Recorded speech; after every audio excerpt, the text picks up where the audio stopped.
Oh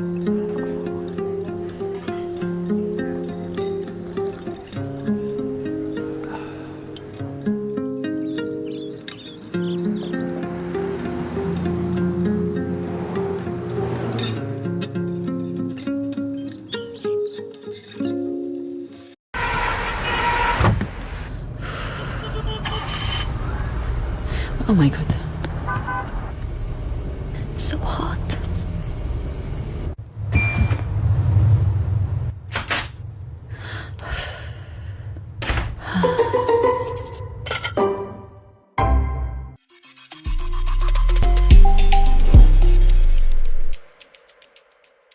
Hello and welcome back to the Daily Dose Plus. This is the Upon Reflection segment, and tey moom olof la ñuy làkk. Good.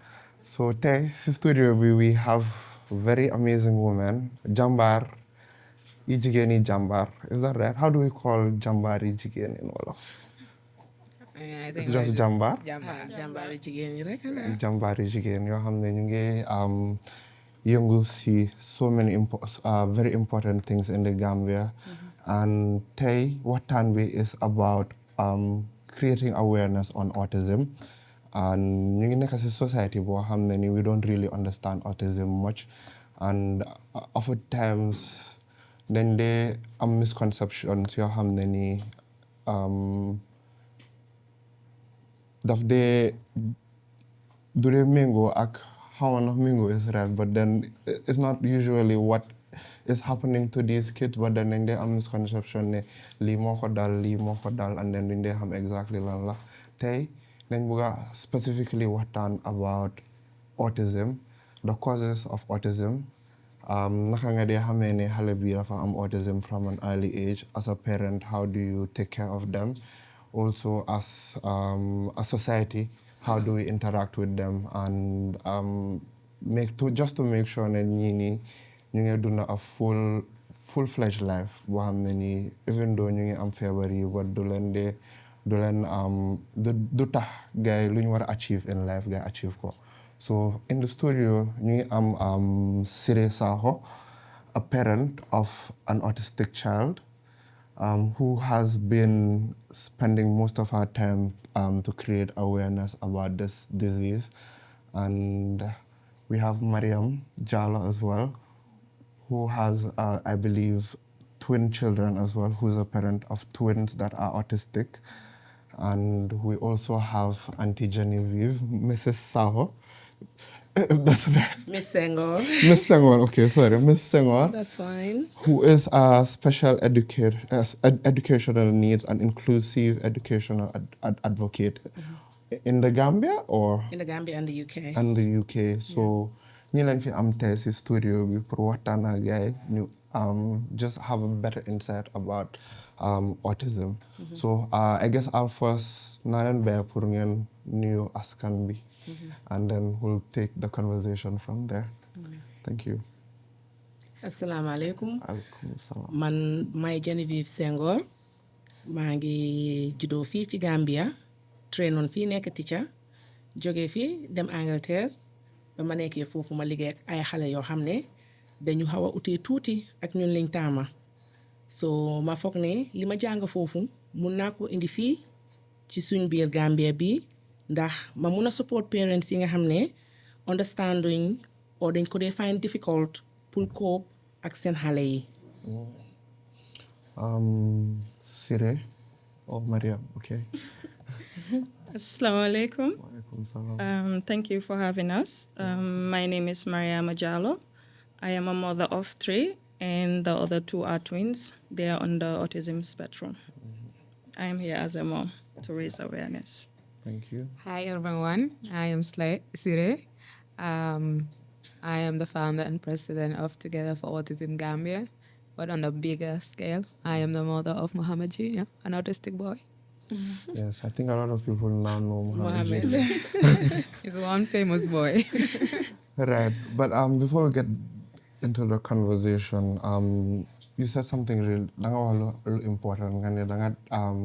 Jóge fii dem jàng in UK on how to take care of these kids. Mun nañoo xam yow you could have mënoon nga study lu nekk si aduna bi, and I guess which would have been more rewarding? Lu tax nga dedicate sa life into studying that? waaw man naka jeeka dama mos a bëgg a xaleel parce que dama juddoo ci famille boo xam ne we're a big family te we were always kept together ñu mag ñi di toppatoo seen raka yi te am naa ay raka te suñ kër da daan bari ay xaleel so I guess ne foofu laa ko jëlee bëgg a yëfi xaleel daal so bi ma paree jeexal school St. Joseph's High School ma decide pour train as a teacher so ma nekk teacher fii si Gambia di liggéey si door naa from nursery school ma def primary school def high school junior secondary senior secondary bala maa tukki bi maa tukki nag ndeysaan suma papa dafa bëggoon ma def something different waaw moom dafa bëggoon ma def something different waaye ma won ko ne man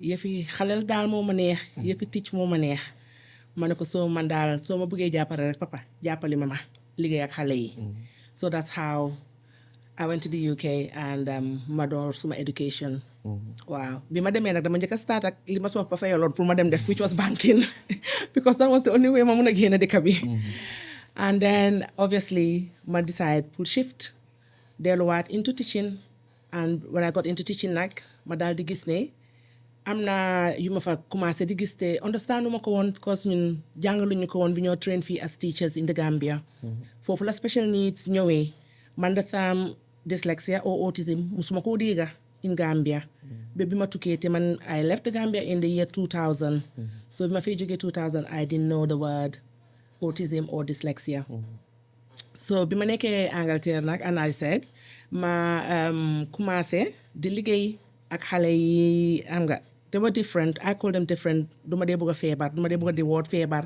or disabled man dama dee wax ne xale yi nga xam ne dañ xaw a utee because ñun ñëpp ci biir room bi soo ñu xoolee we are all different in our own ways ñii gudda ñii gaata ñii xees ñii ñuul and this is how I see children especially those with the special needs even xale yi am special needs sax there's a difference ñii high ñii low ñii medium so my love for it moo tax ma ne lii foog ma gën a invest ma jànga bu baax ma mun a xam ndax ëllëgee mun naa dellu suma dëkka jàppale foofu ndax ñu jàppali njaboot yi jàppali families yi jàppali parents yi nga xam ne they don't even have an understanding at all ndax suñu réew bi mun a dem kanam ñu mun a treat xale yi the same which is a very noble cause. Thank you. Speaking in context, in Gambia, comme que musulo won even dégga term boobu noonu dyslexia ak autism ak all of these things, which I believe was happening your time boo fi nekkee woon as well. Si suñ local languages yi, is there any how we describe these sicknesses? To be honest, differences in wow, kids, to be honest, in Wolof wax dëgg yàlla xaw ma nuñ ko waxee ci Wolof wax dëgg yàlla because normally you would hear people dinañ wax ne xale bi dafa tooy te tooy du autism aka utee tooy sax man dama dee wax ne it doesn't exist xaw ma fu terminology boobu génnee waaye I feel ne kii dafa tooy doesn't exist waaye normally moom la nit ñi dee wax ba pare ak li autism àndal nit ñi dañ dee faral di wax ne nit ki dafa possessed dafa démonique dafa am rab ñàkk xam bi la nag moo tax ñuy wax loolu xaw ma nag what is the right word to use in Wolof in the local languages pour mun a describe autism. So just to say this, there was a time I had a conversation with adults on finding a way to describe. I know we might never have a direct translation, but we then talk about, I don't know, do you know what lago means in Wolof? Lago, I believe, is disability. If you're missing something is missing in you. Exactly. So we went ahead and we talked about the different lagos. You know how amnen kudut gis, kudut dega, kulafeng, kuli. And then we came up with the term, the best way to describe it is like lago y hell. Because it's like a disability that's like in the brain. But you're the professional here, so I was going to run it through you. Again, lago is a disability. Autism isn't a disability. Autism is a difference. This is my term. This is what it is. When you say lago, you mean dafa mankele. Yeah. It's not dafa mankele. They are wired differently. So you cannot say ki dafa lago. Man, that's how I see it. People can see it otherwise. But as I said, man, suma olof hotut nonu. Pour ma muna, find the exact word bo hamne will suit the description of autism. Why, how, li nga buga pour ñu def ko in Wolof, the meaning of autism, I think is better nit ñi understand the signs more than trying to define it. Define it, okay. Wow, try to understand the signs ne bu xalel amee lii mun nañoo consider ne dafa autistic. Okay. Wow. So coming to that, since we have two parents here, I think Sirreh we've already touched on Junior a little. So and I guess Maryam also, mom's story is actually a bit more deeper because you have twins. Yes. That you found out ñoom ñaar yëpp they're autistic. I mean, if you would take us back to the top, how did you naka nga realize ne ñi nga am autism in the first place? Okay. Small twins, they were preterm babies. So we believe that they have a slow growth development. Come always at the back of my mind. At suma jëkkër loolu leen daan xalaat ne okay, guidance am slow growth development. From buñ juddoo rek. From buñ juddoo, seen milestones was a bit slow. Comme normal xale yi, typical xale yi. laa ko mën a waxee. daf ma dee wax ne bu ma wax ne normal xale. Yeah, that's the word, typical. Yeah, typical xale yi normally 6 months or 4 months leen dee talk come independently ñu talk, but it took them like a year before guy they talk. So I was like, okay, there is something wrong, but ba tey xam nga as a mother always dang dee mun a xam am na lu jot sa doom yi, but there is something different. Yeah. So it took them 1 year before guy they talk independently. So when they see pediatrician bi lan lañu day wa always they have a send milestone bi dafa slow trop because they are preterm babies. They were born like 32 weeks. Yeah. So dox bi tamit mu ñëw slow. It took them around 2 years. Like I did. So still when they am 2 years ñu door di gis ne comme time boobu xale dinañ mun a door di wax dada mommy they were not. Cylinder just science. So as time goes on, we did the research and with prayers too. As a mother, I have to always pray. I believe in Allah to always pray to have answers. But alhamdulillah, no one they may be realized they are on the autism spectrum. Although they were not official diagnosed, for Gambia, we don't have anyone to diagnose the kids are on the spectrum unless you def that effort, nga research, nga lache. So they understand it and on the field like Aunty Jenny, you can talk to them. Exactly because science isn't for the always. Yeah. Speed delayance be move. There are also other signs you have. So this year There's something wrong. There's something wrong with them. So non they are on the spectrum. They were non-verbal, but alhamdulillah, they turned 5.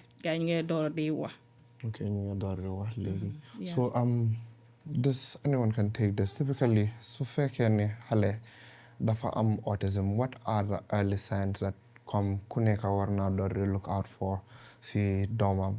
Not typically even su fekkee yaa ngi just realize ne mu ngi am lii nii, but just something general loo xam ne every parent soo amee doom rek nga ko dee bàyyi xel si sa doom. What are these typical signs? Okay, in the UK, normally dañ dee wax ne by the age of 2 ci nga mun a xool xale nga xam ne kii there is something different in the child.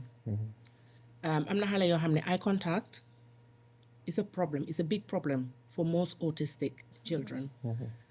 Nga ñëwati the non-verbal, xale bi du wax, xale bi du react, xam nga di ko xool nii di ree, xam nga when you play with babies and smile and do that, they don't respond. So bu loolu xewee nag, you keep track, monitor, the record, the set, all these milestones in what I reach. Te reaching ko. When that happens, obviously in the UK, there's a possibility you go to your GP, your general practitioner, the doctors, and then they would send you to the specialist, and they would bring the child in and do all the different tests. Pour mun a seet, pour xam and confirm that this child is autistic. Here in the Gambia, they understand they haven't got someone yet who does it, even though I hear there's a Dr. Samba, I think, if I'm right. I don't know, are you aware? So there is yesterday I met a new doctor. Sorry Yeah. about that. And he is not Dr. Sama, but he's a neuro consultant. He is part of I think the West African College Board of Surgeon or something. So he's here on a mission to train the next batch of doctors. And so we spoke, and he's been given diagnosis, which I recently saw, and I tried to reach out to him, but he reached out to me, and we're glad that someone is here. And we are looking forward to a way to partner more, so parents can have the accessibility to see him, and he'll be able to guide. So just for putting Satan, Sirreh mom, she is the founder of Together for Autism Gambia, which is a movement, if we can call it. All they're doing is raising awareness on autism itself. And then soon, this month, the month of April, what day was the actual Autism Day? Second was the International Autism Day, but then in anticipation of that, I think you also have a walk that you're organizing on the 16th. For how many, just them around from South Afrisal to Westfield, just to raise awareness, to niti ham lan may autism si boham. Yeah. So coming. Guys, Pandere mune Westfield, Afrisal ba Westfield dafa sorry. No, I'm not. No, man, tell out me, right? No, okay, cool. Right. So we can come to you. You've talked about how you maybe understand Sadombi and autism and all. So how old are they now, by the way? They are 5. 5. Let's say schooling system. Are there any challenges with autistic children in the Gambia when it comes to the educational system? Like, are they being catered for in schools? Is there any school? No? From my knowledge, there is a special educational needs school that is run by the Methodist Mission, which is on the MDI Road. I've been there, I've visited it. So many people have negative things to say about them. But Pullman, I find the standard that people are expecting it to be, they won't be able to, reach that standard yet.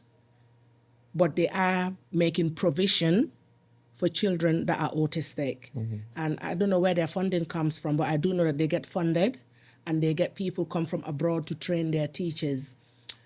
Like most classrooms that are not private schools in the Gambia, if you go to the school, that's what you would find, a typical classroom. It's not going to be like the classrooms that you would find in private schools, because obviously private schools are charging, and these schools, this particular school is not.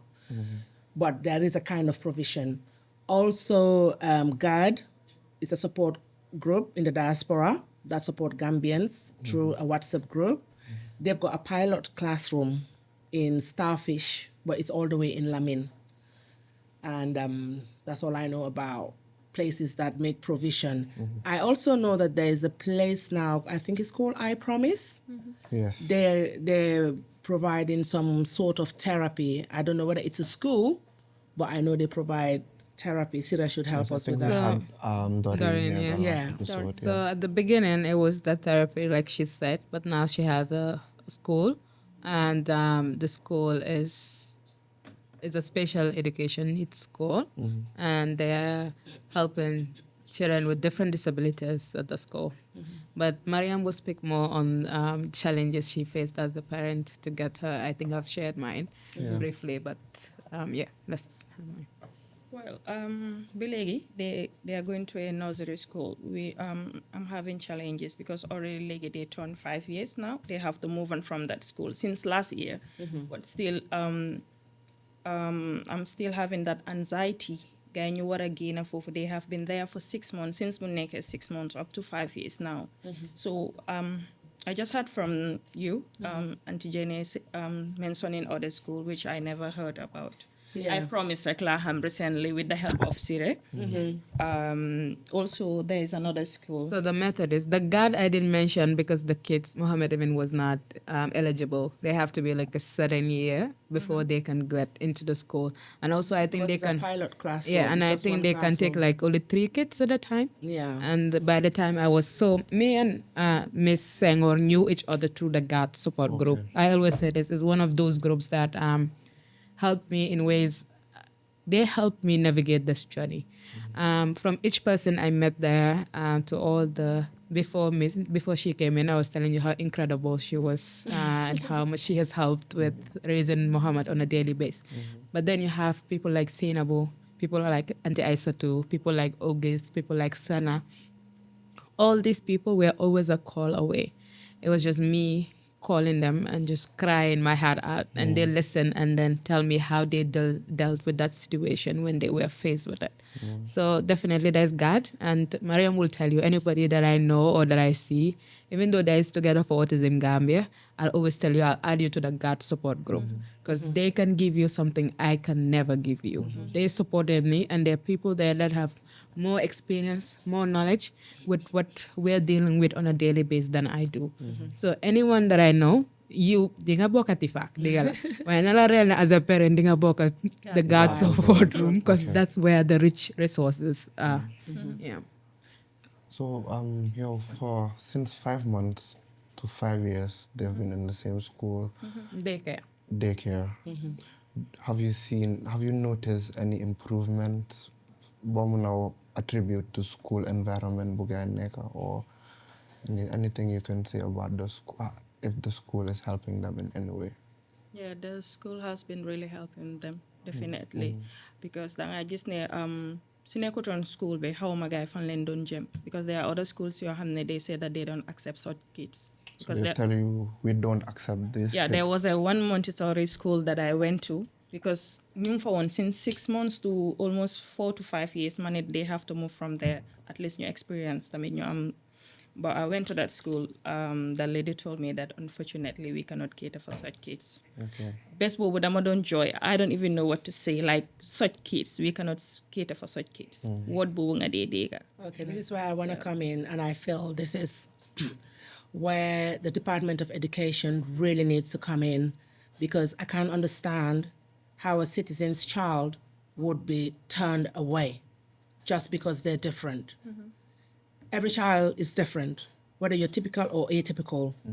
Every child is different, and every child must be catered for. Definitely. Every single child must be catered for, whether you're hearing impaired, whether you're autistic, whether you're dyslexic, whether you're suffering with ADHD. Whatever a child has, this government, is their responsibility to make sure that the support is there. No school whatsoever should turn a child away. Because once you turn that parent away, you are saying to that parent, your child isn't fit to be educated. Every child deserves to be educated. When a child is autistic, you need to start the support early years, early intervention. From the nursery that your children went to, they should have made the provision, special provision. Whenever I speak to Sirreh, she knows, I say to her, what are the IEPs, which is the individual educational plan for this child? If a child is different, they have to have a special plan. Okay, so even you, sorry to cut you, you being from that environment where you actually did even study special needs education.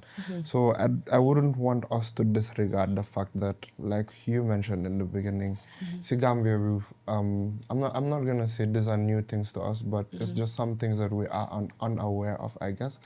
And like you mentioned, being a gainer, you didn't even know what autism means. And I would like to think of it this way, even you as a government, let's say, for example, in the Department of Education, they don't really even know. Oh, they do. They do know. So, and there is provision, like there is a directorate. There's a directorate, and they're working on things, but they should be checking on schools man loolu laa foog. So what I was gonna ask is, you as someone who's in that space, and I guess you have had as an expert, you have more experience with. If say, what's an ideal all-inclusive education system like? Like, what are some things that they should consider when say building a school or coming up with what's the name of it? What's this thing called? Wait, what? When they're setting up schools? Where the I had the woman speak on it, but I don't even remember. I think there's like a plan that schools need to school follow. plan. They need to follow before they can open a school. I don't know what your plans are here in the Gambia. Why? What's the document called, basically? The document. You mean the policy? Not the policy. Not the policies? The act? No, not the act. Not the So is there this thing that every school has to follow? Education, ministry. Bala ñoo mëna ubbi school. Curriculum. Oh, you mean accessing the curriculum?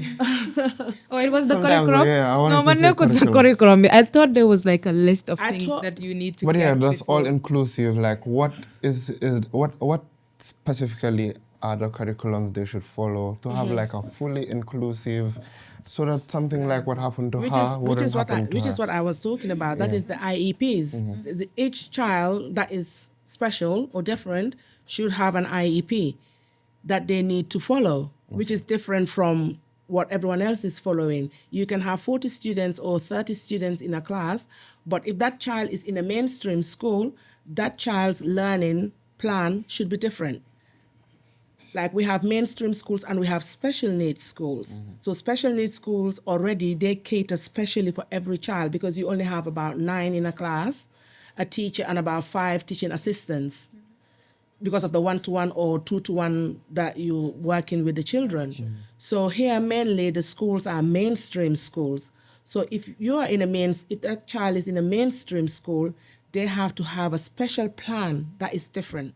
The teacher sets 2 sets of work. This one is for the ones that are more capable, not that the others are not capable, but more capable. And then the slower learners, you have their different plan. So basically individualized learning. Yeah, individualized learning. So my thing with what Maryam was saying is why I want the education department to be involved is to make sure that they are not being sent away. That is what I'm talking about. No child should be sent away. No child should be said, you're not fit to be here. Because as she said, she cried. Yeah.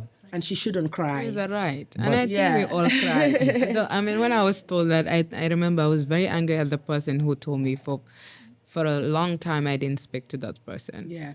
Why I understand Afinyo Joge because as you say, du ñepp xam.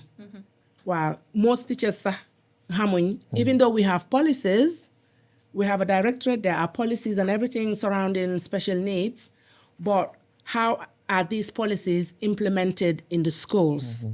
And who is checking on these schools to make sure that they are implementing the policies surrounding special educational needs and being an inclusive practice? There must be checks. So this is what needs to change for us in the Gambia. So I think I want to give schools grace as much as I can, but I also think they have to be held accountable, right? As a person, as an educator, these are basic human rights, right? So how do you turn a child away just because, and your excuse is, we're not equipped for kids like this. You make, and I think these are fala empathy neka. Like yow nga tin nit xol ko ñepp xam nañ doom num sérieux ci yaayam ci xoli yaayam, right? And the moment nga wax ko rek yow is like how? And then I always ask this question, ndax su doykee sa doom la di nga wax the same thing.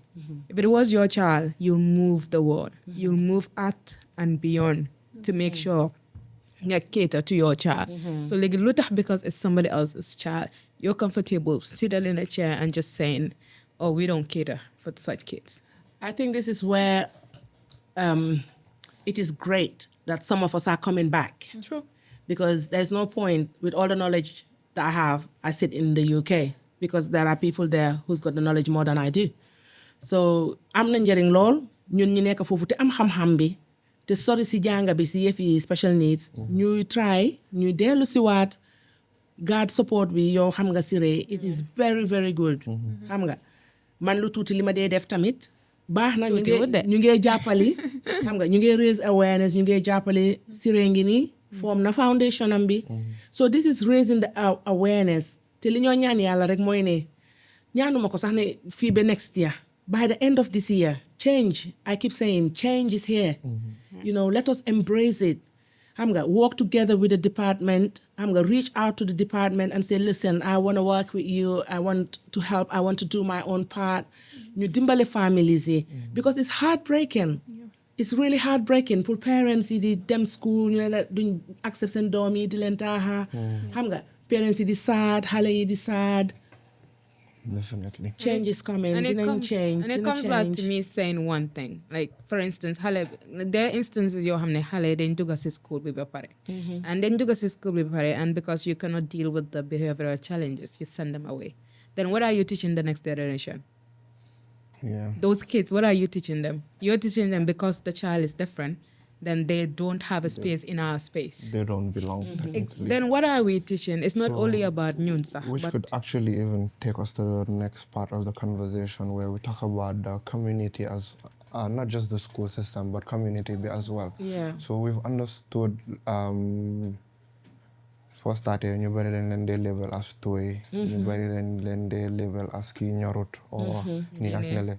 So ñun as a community, naka lañ mun di jàppale wante ak net xale yi rek sax because I guess ñoom tam dañ dee grow and become adults in society as well. Naka lañ mun a jàppale wante ak ñi ba nga gis ne ñoom tam nañ mun a reach seen full potential in life and actualize their life, whatever they want to do in life. And how can we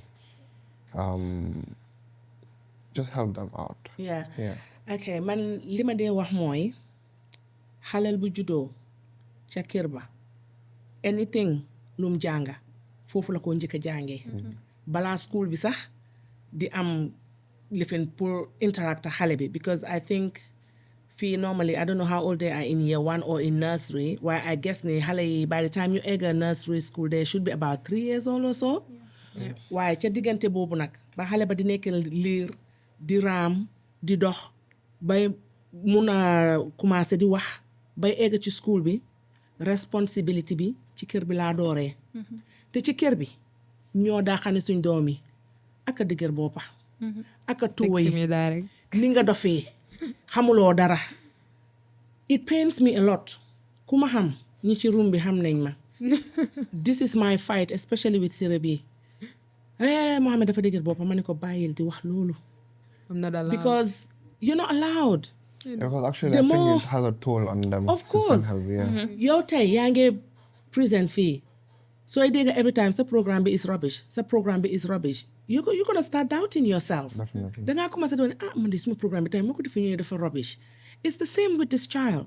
If you keep beating in the child di leen wax ne da ngeen dëgër boppa da ngeen stupid da nga lii da nga lale you know so community bi should be involved. We have to go into the homes. We have to speak to people. Talk to them. You know, get the parents to come to the school. Run a parent evening. Talk to them. Explain and learn. Children are allowed to be different. Du ñëpp a mun a nekk ni nga leen buggee. Ku nekk bëgg nga sa doom tekki. Waaye ni ñoo tekkee, it's a route. Yéen gis ngeen this turntable just round the corner here. It takes us different ways. And we all end up in a destination. So where is the destination of this child who is special needs? Lolo Rekla, we have to work together. The community, the parents, you know, the community, the school, the whole Gambia. You know, because we all go different places. Yow di nga am sa doom ngi SEN. Nga dem ak moom supermarket. For example, an autistic child now. Nga dem ak moom supermarket. What you don't realize ne, that autistic child, the noise in the supermarket or the people in the supermarket alone can trigger a behavior. Xale bi commencé di am meltdown nga di ko xëcca jaaral ñu dem nii dama war a def suma shopping or dama war a def lii di ko yuuxu you're adding you're fueling yaa ngi yokk a méttiti xale bi already xale bi mu ngi confused change of environment baa ngi koo jaaxal yaa ngi koo yokk stress how do you think the child is going to respond Definitely. mu am meltdown ñi koo gis ci community bi commencé ne xale bi yaruwul Yep. xale bi dafa réew That's the word. yaay bi mënut a yar doomam Yaayam xam yaru nga ko. yaayam yaru ko te fekk du loolu xëj na am na lu jot xale bi te yow xamuloo ko yaay bi mënu la koo explainal ñun nag dafa nekk ci suñ I don't know culture la dañ gaaw a jooj nit Very we are very very very quick pour wax ne nit ki nii nit ki nale te fa naa jamono giñ toolu nii nit ñi war nañ koo bàyyi Definitely. war nañ koo bàyyi mun ngaa gis nit kuy dem xamuloo lan la àndal nga jox ko a chance And imagine, sorry, but me try so to make the change. We get labeled. Man, everybody keeps telling me, man, dama tubabe, right? And I have had that Dipi Muhammad judo beleg every single day because I choose to do things Why do you differently. think they call you that they label you? If you tubab ngende topa jiko tubabi. Because especially when I said he's autistic, hanga yen tubabe ngen topa. Exactly. Yen tubabe ngen As dig. moms, Ian, what do you guys typically some of the challenges you guys typically face on a normal day with society, just because you have a child that's autistic? What are some of these challenges that you face? Was there some day that someone said to you and then like you just had a breakdown just because maybe they were not even aware of what they were saying to you? So How for it might me, make you I feel? think because I am rebellious in nature and I'm very thick-skinned and very strong-headed. So, and when I learned that Muhammad was autistic, I told myself, like, what people said, it didn't matter anymore. And if you, so hello negative, and munumala educate, my gain is more pandanka. As long as man kawa. But I always say this, you must have a dead wish first before you come after my child or say something to my child. So if you're going to say something about my child, so holes mo buti sa dofolo. Like, you say it, hanas ma fanekote, but nekot ma faneke. I've had instances where someone tells me, oh, sa domi jine moko japa. Ise kos moko faje. Dina tane. And my response was jerejef. Which you shouldn't rule out because there might be a mother out there ko xamne kenn dina ko wax lolu and then mom mu dem ci koku nonu with the intent. I mean just dégg like naa loolu noonu several times Waaw. suma doom yi den am problème Yeah. moo tax dama leen dee noba duñ leen dee gis Yeah. man my life is private when it comes to my social media I don't show like my private suma doom yi so I'm used to it so but people think ne suma doom yi den abnormal am na lu leen jot lu nekk dégg naa ko Yeah, rab and I moo leen think for téye. her, it was like, So- for Maryam, it was a bit like way emotional. And I'll let you talk about this. But also, I guess personalities is then different. Man, Dipi Mohammed, boom, judo, you huna dekabe. I guess absolutely, amut ken kuma guess, just the other day, man, see you on weekend, and I'm yo, damalaham.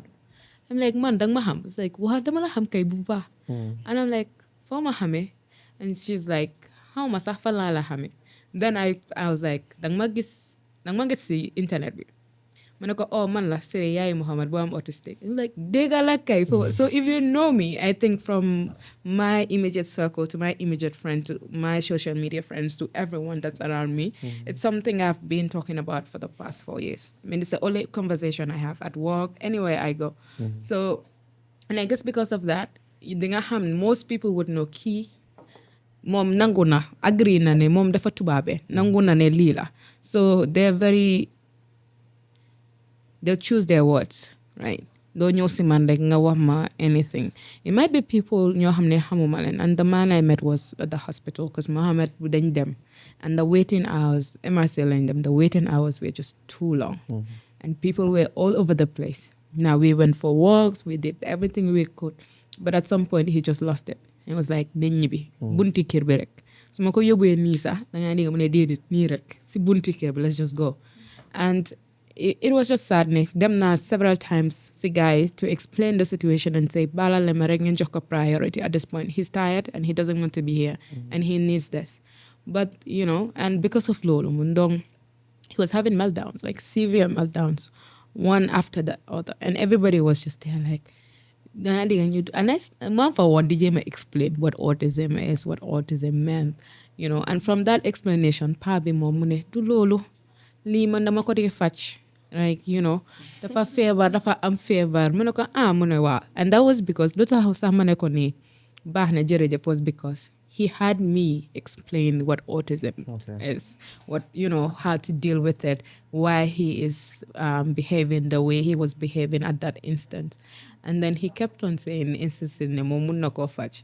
Man tamit ma xam li ma xam rek ma ne ko jërëjëf rek pare si wax bi. But it was good that biñ dugg si biir there was a doctor. And that was one of the few times I met doctors who actually were very patient with Mohammed. And that is like one of my favorite nurses. And bim duggee rek and I was like, oh, he's autistic. Straight up, daf ko bàyyi. And Mohammed was like the king of this place, like just moving up and down. Anything that wasn't hurting him, if he went towards something that was not like child friendly, that's the only time that the doctor like stopped him. But if not, he was on the computer, he was on gel penico could be, and then he was accepted, and it felt so good. Compared to when I went to other hospitals and 2 minutes in I'm like he's autistic, 2 minutes in you're telling me tears are on me. Lan la nekk di def nii. And I remember there was an instance bi nga xam ne dañ waroon a jël so it was an x-ray, and then they wanted him to stand still and hold the board. Now Mohammed of all people, right, du ko def. We did everything man papaam kii taxaw na side bi kii taxaw na side bi, we did everything we could mu bañ na du ko def. And then I went ahead and asked the person, I'm like, is there not another way? And then he goes on, there's another way but dafa difficult. I'm like, but you don't expect everyone to just conform to this. He's different. Yaa ngi ñoo gis for 30 minutes ñu fi ñu ne try liñ mu ñëpp pour mu taxaw mu def nii def nañ mobile yi si kaw def nañ lu nekk. And he su jegee loolu rek da ngaa gis mu puusu because it was cold, it was metal, it was not something he wanted. And I was like, what's the other method? It's like, wow, dafa involved lii ma ne ko then you do it, we've paid the money. He deserves it. He has the right to it. Fine, ko doctor bi lii na ko then whatever way it takes we do it. And then mu génne affaire si then si la ko tëral si kaw lal bi. Bim ko tëral si kaw lal bi, his dad was on the other side, I am on the other side, and we were talking to him, singing to him. And then x-ray bi in less than 5 minutes jël nañ ko. But yow xale bi dugga si na wax naa la ne waaw wax naa la xale bi dafa autistic, wax naa la xale bi dafa lii. I think as an individual yow war ngaa xam ne soo try benn ñaar bare doyut, there is another method. Bul xool sa convenience yow rek xoolal tamit convenience yi xale bi. And we could have saved for almost 35 minutes, 40 minutes. We could have saved so much time just doing the other one. But either way, it goes back to we have a long way and we hold these conversations and hopefully. So living with autism, what's the way forward? Like with, say, Mohammed, as you're an expert, how do you see Mohammed, is there a way to live with autism? Is there a way to control it? Is there a way someone can live with it by the end of their life and then they would go to school, achieve all they want to achieve? How is it that we can navigate with these people? Okay, I haven't met Mohammed yet in person. I know. Me talking about Mohammed in person. Why, from my understanding, you need to give these children the support they need at an early age, which is why we say early intervention. Once you know from 2 years old or 3 years old that the child is autistic, the methods of teaching these children is different. So I'm sorry, just one, autism, is it something that you're always born with, or is it something that catches up with someone, or it's always... No, you're born with it. Always? You're born with it. But you would not know. Okay. You will not be able to identify it until the child is about 2 or 3 years old. Okay. Ci nga doga gis ne, oh, we want to definitely difficult. Okay. And then they start withdrawing. Some of them, they just play in the little corner. They don't do eye contact, buguñ nit ñi around them. You would see autistic children that would rather stick with mom and don't want anything to do with dad. And sometimes it's something as little as the smell. I've worked with children that I was wearing a perfume.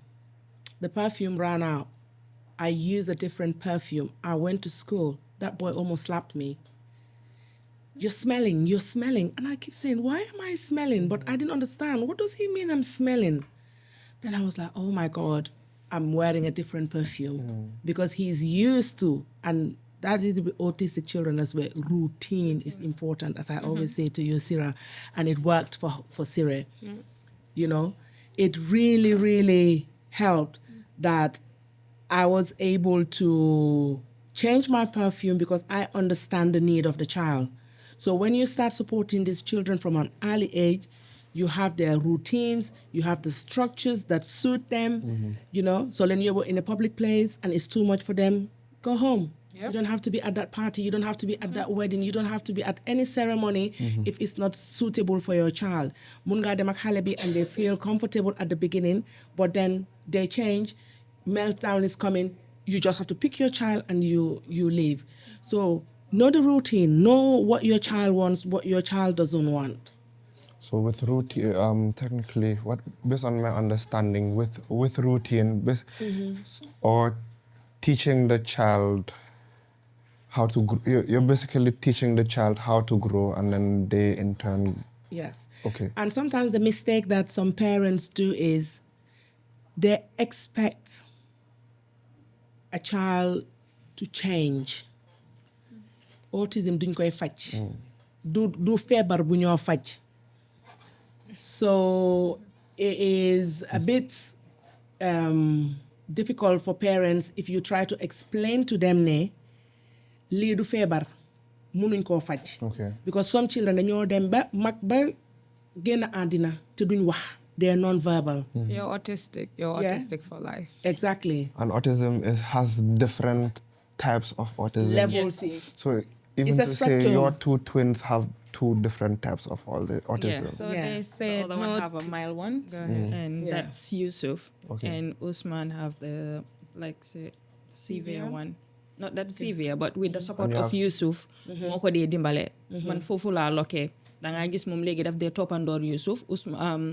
Yusuf tamit daf dee toppandoor magam bu góor bi. So loolu moo ma dimbale a lot. So alhamdulillah léegi ñu ngee door di wax with picking words, ñu ngee understand. So like Aunty Jenny Lum said, everything has to go with the Mu ne routine. buñ ko ooyee antigénie. Oh, Man maa sorry. ngi si antigénie bi.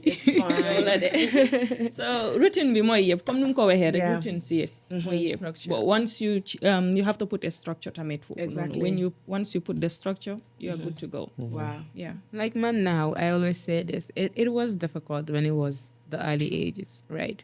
But when the routine came in, Yeah. Muhammad at 7 winds down. He knows, it's time to sleep. He gets his food, sangu. 8 o'clock, nga gis mom si bopam moy dem danka egg ci kaw lal bi. Mu tëdda. And suba su jógee tamit xam na ne sangu la, jóg la, lekka la, sangu la, solal bopam, and that's it. So da nga diga léegi yuuxu bi sax si suba si. Te dañ ma aaye yuuxu bi. Yuuxu bi léegi, I don't have to yuuxu because nga lekkuma fa gaawal, dama dem, gaawal, no. So even if now liñ dee def mooy su waree jóg 6, na jóg 6. But he has to do it. Nako own independence at his own pace, but he's doing it. So nako def. Let him take all the time he needs to take to figure it out. If it gets stuck where I can help, I help. But but if not, Yuuxu bi doesn't really help, as I always say. The yuuxu xale boo xam ne already mu ngi struggle within themselves. Yaa ngi ko yokka anxiety. So xale boobu soo yokkee anxiety am lan nga foog ne mooy xew dafa am a meltdown. Dafa commencé di yuuxu di daw di def all sorts, confuse nga xale bi. So moo tax routine bi baax. And also, for example, suñ nekkee in school, the child needs to know lan mooy happen next. Because they're in a state boo xam ne dañ confused already, which is why we use pictures, not just words, wah. Dangaa use pictures, come. So amee in the bedroom, so ewo, sangu, jóg la, brush your teeth, shower, breakfast. Nga am those 3 pictures, comme si bunti néeg bi. So ewo suba, walk him to the door, nga won ko, the 3 pictures, so they know is this, then this, then this. Don't give them more than 3 tasks. Duñ ko mun. Bugga nañ ñu mun ko, waaye munuñ ko. So ni task bi gën a tuuti noonu laa helpee xale bi. So su paree foofu nga am beneen nga tay ko ci sa fridge bi. It's breakfast, then school. So dina xam ne man su ma lekkee ba pare school laay dem. It's just simple things. Internet baa ngi fi. You can download all these pictures and make them yourself. we call it a now and a next board dangaa am paper nii rek nga binda now binda next pour mu xam ne lii lay njëkk a def and then this soo demee ba mokkal 1 and 2 bi noonu nga def now next nga def ko ñetti task mu xam ne man lii lay def ba pare ma def lii ba pare ma def lii waaye duñ dee understand ak we try to put pressure because ku nekkaa ngee xalaat sa boppa man dama war a liggéey dama war a gaaw dama war a lii dañ dee fàtte ne an autistic child is wired differently which is why I always say they're different they're not disabled. Yeah, we just had that clarification from her side. It's not a disease; it's a condition. Oh yes, it's a condition. So I think we should. And for one, I have a different because she doesn't like mom. Haleme, they are very special and they do not go any. So man, I do agree with the disability, but I just say it's also a different ability. But yeah, I know ne do musa differently able. I am not a mom with a disability, so I'm not going into it. I think society as a whole, so if I can to help, like everyone be your next human being's keeper. Yeah. I think we should be able to navigate through life easily. Yeah, and I always say this: it's already too difficult for a parent to raise a child with special needs, right? I mean, I think even without normal, typical hale is not easy to raise exactly, nowadays, I guess. especially nga hale bo hamne dafa special needs, and the scariest bit is ko hamne, especially when they're non-verbal. Like man, I have anxiety issues with my son. I have to like really trust you to come an inch close to him. Because, I'm afraid that I'd have called Jot and he can't tell me. And that alone scares me so much. So, and that's okay, like I always say. And I'm very particular. And there are certain things you have to know, you have to understand before you are allowed around him. So, smawahe burla, I call him the baby cake. Because, at the end of the day, it's always him. And, man, dema to my help. It's not a priority. Some of them is among 8 o'clock. Because he has to be in bed by 8, right? And so all these things, is already too difficult on parents. And then for instance, like Maryam's situation, dormami then abnormal, lolo tahit muy noba guy or dara. Fan la empathy it comes back to that. Yeah. Just because you're fangane yala mena la lumut, may kenen ki lumut, in context be. But who are you to judge? Parce que su doon tànn la ñun ñëpp dañoo egg si kaw suñ ñëpp suñ demoon si kaw dañoo perfection la ñëpp di jël kenn du dem di jël if we're being real kenn du dem di uti special need wala di uti koo xam ne da borom dafa am any difficulty ku nekk sa doom you want the very best for your child. Is Mohammed your only child? Yes. So maybe this might be personal. Does that in any way scares you to have another child? It does. Yeah, me too. Because I've met parents ñoo xam ne all 3 kids are autistic. And man, also I'm scared. I have 2 kids. Let's be fair. I have a daughter. She's my sister's daughter, but I breastfed her, so she's like my foster child. She's my daughter. And watching the 2 of them grow and I know for now, when they were younger, it was easier for me to balance be. But now I feel like she even feels she's left out.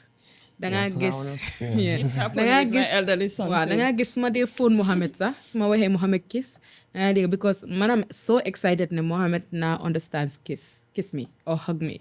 So when Mohammed comes and cuddle me, I'm so excited over that. Dama de fatene, Nyamaisha is on the corner. Danga gis like mudaw mu ñew mama kiss. And then when that happens in my quiet moment, I'm like, mange fate nyuma Aisha. And that alone scares me because I feel like if I have more children, I don't know how to. I'm learning my balance. Let's just say I'm learning my balance. Apart from the kids, you have another child that's not autistic. Yeah, Senmak. Okay. So it doesn't mean technically if you have a child again they would be autistic. No. Is there any cause? Unfortunately, no cause. No cause. No, Prevention, how to prevent. No. So speculations, Wow. How you know. to cater for not having Wow, them. no. Du feebar again. Yeah, It's yàlla not la a rek, disease, I wow. guess. The xale yi juddu Mooy noonu rek. Man always decide know they were is a Wow. blessing. Man Wow, always tombé know la that rek. they are a blessing Wow. because kids with on the spectrum, I believe they are very smart. Their Wow. IQ is I've very actually high. been, So- doing a little bit of research on autism. Yeah. Where to I go? think there was a savant, there's something called a savant autistic child where they have the ability, they can tell you at any day of the year Yeah. if you ask them. I've worked with children that they know the whole of the London map. Seen brain is so wired. Yeah. boo xam ne dañ dee fàttaliku everything. That child comes to school every day with the map si biir loxoom bi mu ngi ko téye. Yeah. soo ko ni dama bugg a dem fii ba biir Kaama dafa tëj botam yi nii mu la jëlal taxi demal Westfield defal nii mu wax la fi ngaa jaar ci biir London yëpp ba dem fi ngaa dem.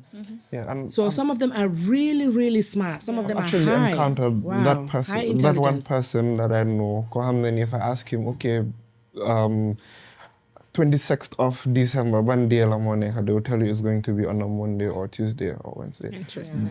I've grown around this person my whole life, but I'd never Thought it. it's autism or Yeah. whatever. But then also within the environment, you'll always hear kini, nyorut or Dafa am weird. problem Dafa or- weird. Dafa weird. Weird, wow. Yeah, Very all of weird. those. Yeah. Yeah. Yal na yàlla jàppale ñëpp daal. I think we'll come to the conclusion of this episode. I think, yeah, Sirreh, you can touch more on The event. the event before we, collapse it. So guys, Yeah. I have been getting knowledge autism here, autism there, autism here, and the 16 is quite special because it's the first time we're working together hand in hand as a government, as CSOs, as educators, as parents, and the community at large, the private sector. And we're all working in one unity, and that's to raise awareness and promote acceptance for children with autism and other disabilities at large. So I'll be more than grateful if you can join us and work with us and stand with us, especially the parents. It will mean a lot to us to know that there is a system, there are people that are supporting, that are watching. Come bàyyi leen ñu daal bu leen ñu bàyyi dénkaneen leen suñ boppa dénkaneen leen suñ doom yi because I think my biggest fear is dying and living in a community that doesn't understand my child. And every day ma ñaan yàlla bu ma jël ba su ma defee li war and mun a bàyyi Mohamed si loxo yoo xam ne su ma tëddee dinaa xam ne alhamdulillah. And su ma amee loolu rek wax naa la doylu naa. And so yes, we look forward to seeing you all on the 16th. And we are working from Afisal down to Westfield. Sorrywood. And I'm getting a little bit too emotional, so I'm going to let Maryam continue this one. And Aunty Jen. I am already emotional. Yeah. Comme noo ko waxee rek, I always have that fear too. Ragaluma pour dem de waaye comme what I fear is ma bàyyi suma doom yi gannaaw. Naka la society bi di leen accepter. And thank God I have a supportive husband. He really understands the kids. He supports them a lot. Mom rek laa dee mun a trust with ak suma doom yi ak my family members as well. Unfortunately, my mom passed away. But with the help of my family, my sisters, they always listen to me and they always understand my kids, understanding same routine. Yeah. You've mentioned something, and closing with Aunty Geneve, I think it's important we mention it. So Miss since we started Senghor. Miss Senghor, sorry. Since we started, you have mom autism, but you also mentioned you have a really supportive husband. Very supportive. So, I mean, Miss Senghor, maybe as an expert. Let me just say this too. And to Mohammed's dad, I think he's an incredible father. I mean, if we are here today, it was because he didn't let my grief consume me. He made me understand at a very early stage that this is not about you. You need to stop all this pity, all these emotions you have everywhere. And maybe I might be the one because we have two different personalities. But I know he'll kill for his son. I know he will stand by his son.